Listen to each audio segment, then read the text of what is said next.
আর আমরা তো কিছু হলেই গালে থাপ্পড় মারি না, এটা করি না? এই হাদিসটাও মনে রাখবেন, মানুষের গালে মারা নিষেধ আছে, জানতেন? মানুষের চেহারার মধ্যে মারা নিষেধ আছে। এই গালে চর মারা, গালে নাকে ঘুষি মারা, এই জিনিসগুলো নিষেধ আছে। কারণ এই চেহারাটা আল্লাহ রাব্বুল আলামিন, মানে আদম সন্তানের এই স্ট্রাকচারটা আল্লাহ রাব্বুল আলামিন সূরা সদের মধ্যে বলেছেন, খলাকতু বিয়াদাই, আমি নিজ হাতে সৃষ্টি করেছি। সুবহানাল্লাহ।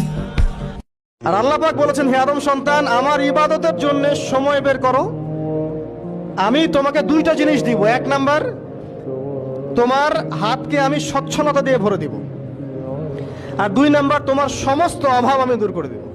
যে ব্যক্তি আল্লাহর জন্য সময় দেয়, আল্লাহর জন্য বাঁচে, আল্লাহর জন্য মরে, সব কাজ আল্লাহর সন্তুষ্টির জন্য করে, দেখবেন ও মনের মধ্যে শান্তি আছে। হয়তোবা তার 5তলা 10তলা বাড়ি নাই, BMW নাই, সুজুকি জিক্সার নাই, তারপরে দেখবেন সে অনেক শান্তিতে আছে, কারণ তার মনের মধ্যে একটা প্রশান্তি কাজ করে। আর যে ব্যক্তির মধ্যে দেখবেন আল্লাহর কনসিয়াসনেস নাই, ইবাদত নাই, কোরআন সুন্নাহ এগুলো কিচ্ছু নাই, দুনিয়ার সব আছে, দেখবেন ব্যাংক ব্যালেন্স, টাকা পয়সা, মনে শান্তি নাই।